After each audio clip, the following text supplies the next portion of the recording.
lain tidur, di saat wadah lain sedang diam, Peknas hadir menjemput dana itu, menjemput program itu untuk hadir di Sulawesi.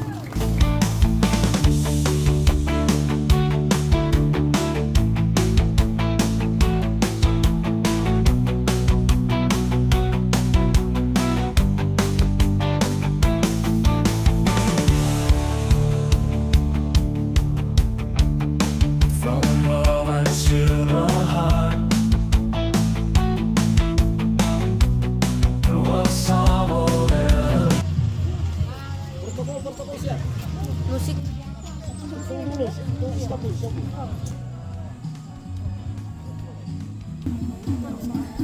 Kasih jalan.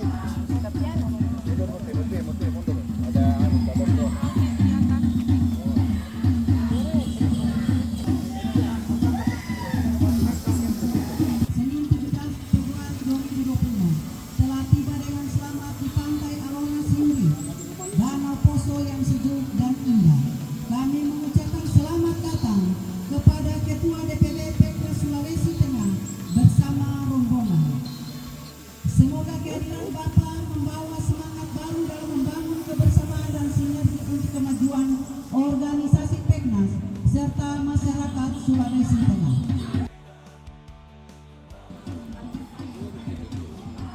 Sebagai wujud penghargaan dan persaudaraan, perkenankanlah kami melaksanakan prosesi penyambutan simbolis kepada Ketua DPD Peknas Sulawesi Tengah bersama Ibu.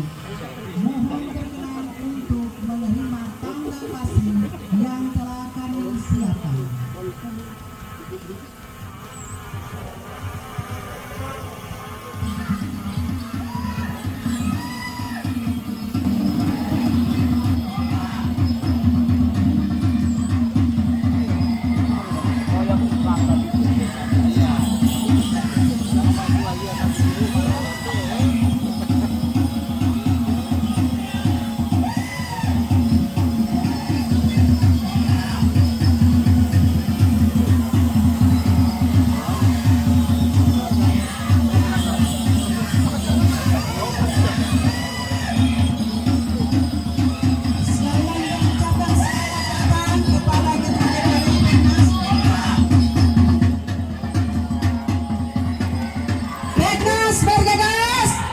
Menuju Indonesia. Peknas bergegas.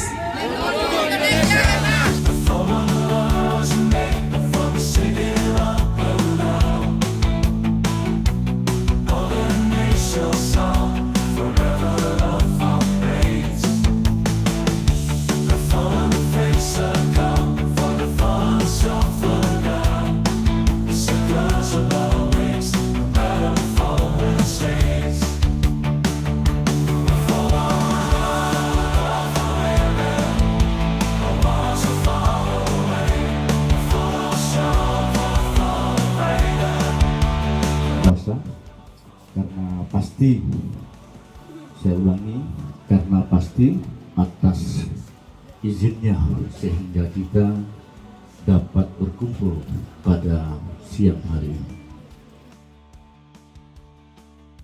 Saya punya prediksi kemarin itu, pelantikan itu kemarin kesuksesannya minimal 1/2 dari yang kemarin.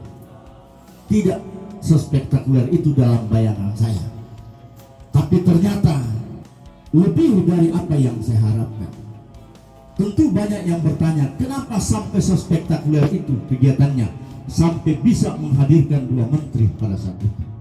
Jawabannya, karena dalam melaksanakan kegiatan Peknas sejak awal saya menerima Peknas ini, saya membangun Peknas ini dari nol di Sulawesi Tengah, saya melibatkan Tuhan untuk mensukseskan kegiatan. Karena kalau hanya mengandalkan kemampuan kita sebagai manusia, omong kosong, bisa sedahsyat itu Bapak Ibu sekalian. Emang kita siapa? Iya. Di grup hampir setiap saat saya himbau semua pengurus, libatkan Tuhan dalam perkara ini, libatkan Tuhan dalam pekerjaan kita ini. Agar apa? Agar Tuhan ikut membantu apa yang kita harapkan. Ini tegas saya sampaikan di mana-mana. Omong kosong kalau tanpa melibatkan Tuhan, kita bisa sukses sesuai yang harapan kita. Menghadirkan 2 menteri, Bapak Ibu sekalian, itu tidak semudah menghadirkan camat. Benar nggak? Ya, mengundang camat saja itu tidak mudah. Karena kenapa? Kesibukan camat itu nggak sedikit. Mengundang kades itu tidak mudah. Kenapa? Karena banyak aktivitasnya. Apalagi mengundang menteri yang setiap waktu itu ada jadwalnya. Menteri itu, Pak, Bapak Ibu sekalian, pagi ada jadwalnya, siang ada jadwalnya, sore ada jadwalnya, malam ada agendanya. Benar nggak? Itu se-Indonesia jadwalnya, ya, belum aktivitas kantor setiap hari. Oleh karena itu, mendatangkan 2 menteri di Sulawesi Tengah itu tidak mudah. Buktinya apa? Kita undang saja di tempat lainnya. Kalau di sini alhamdulillah ada camat hadir. Di tempat lain kita undang camat tidak datang. Kenapa? Tidak mudah, Pak. Mengundang pejabat tidak mudah. Kenapa tidak mudah? Karena mereka banyak aktivitasnya. Apalagi menghadirkan menteri. Sekarang kita sederhanakan cara berpikir kita. Emang apa pentingnya Pak Menteri datang di Kota Palu hanya untuk pelantikan Peknas? Emang emergensinya apa sih terhadap negara? Benar nggak? Ya, 2 lagi, bukan 1. Padahal kita tahu menteri itu punya agenda yang sangat padat. Tapi emang apa pentingnya harus datang di Kota Palu, harus bermalam di Kota Palu? Padahal hanya hadir hanya pelantikan Peknas. Emang emergensinya apa sih? Kita berpikir sederhana, ya. Apa tidak cukup dirjen yang dia utus? Apa tidak cukup direktur yang dia utus? Apa tidak cukup dia telepon gubernur hadiri Peknas, pelantikan Peknas? Kenapa harus 2 menteri yang hadir? Itu bukti Peknas bukan abal-abal. Betul nggak? Ya, ini saya pertegas. Ya, saya pertegas ini agar kita lebih mudah memahami eksistensi Peknas di negeri ini.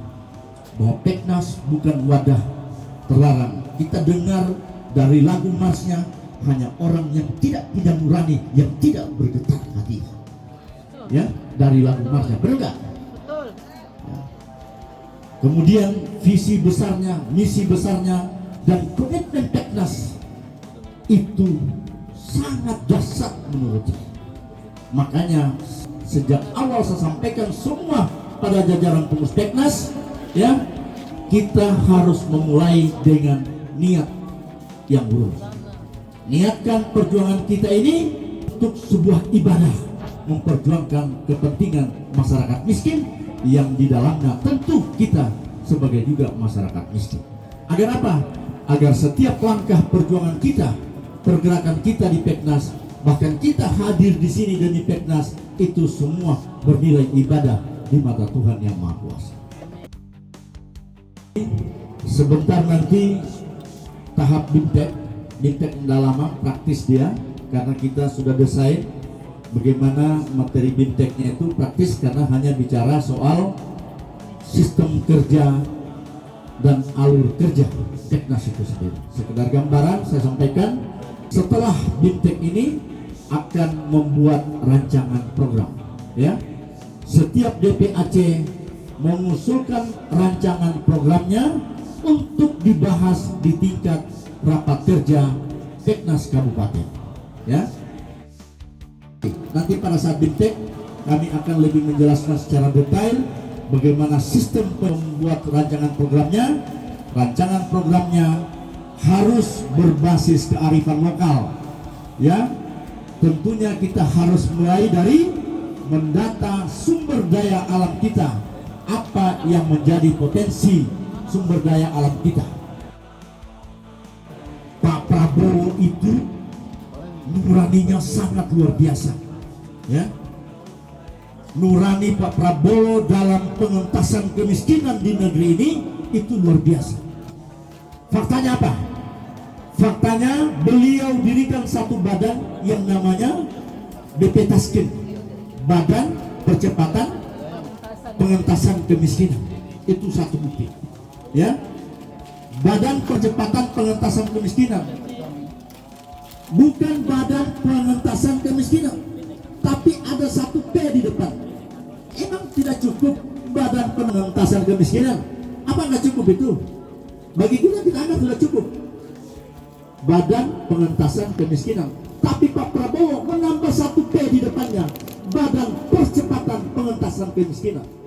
Sebagai bukti bahwa keinginan besar Pak Prabowo itu sangat luar biasa untuk mengentaskan kemiskinan di Nusantara. Nah, pertanyaannya Bapak Ibu sekalian, sederhana aja. Emang mengentaskan kemiskinan itu tidak pakai dana? Pakai dana nggak mengentaskan kemiskinan? Pakai program nggak? Pasti pakai, ya. Itu artinya di BP Taskin itu bertumpuk-tumpuk program, ya. Di BP Taskin itu tentu pasti pemerintah menyiapkan anggaran. Nah, di saat orang lain tidur, di saat wadah lain sedang diam, Peknas hadir menjemput dana itu, menjemput program itu untuk hadir di suasana. Semangat. Cukup sekian sambutan saya pada siang hari ini.